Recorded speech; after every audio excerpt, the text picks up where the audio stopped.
month after floodwaters inundated River Road, one popular business is turning a corner. Wave News reporter David Mattingly returned to Captain's Quarters after it was flooded all the way to the ceiling.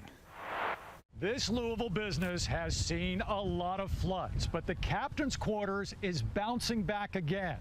But this flood brought damage they weren't expecting.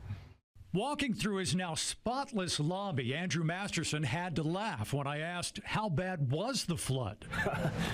It was pretty bad. I mean, the ceiling had come down, a lot of light fixtures had collapsed. There are high water marks everywhere from when 11 feet of water filled the Captain's Quarters, leaving behind weeks of exhausting cleanup and repairs. Replaced all the lights in here, we replaced all the speakers. We found work going on literally from top to bottom, inside and outside. The kitchen has now been open for a week, but the Thursday lunch crowd is still off about 50%. And so I just want to make sure that, the community knows that we are open. We love them to come out and support, especially our staff. We're insured for the losses on the inside of the building. The staff isn't necessarily insured for the loss of work.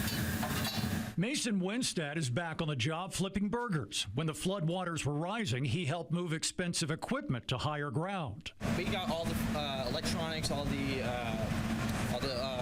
grills and everything. We got those out. All of our chairs, tables, we got all that put up. Soon, all the outside bars and seating areas will be restored. The last bit of work to put the flood of '25 in the history books. Feels great. I just need it to stop raining and have more people come in. I need the sun shining, But I'm so sick of the rain, all the water. I'm done. So, but yeah, it feels great to be back for sure. We love our customers. We have a good time. We do make money in the summertime and make hay while the sun shines. That keeps us coming back.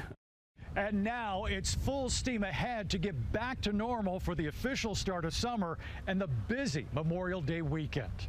David Mattingly, Wave News.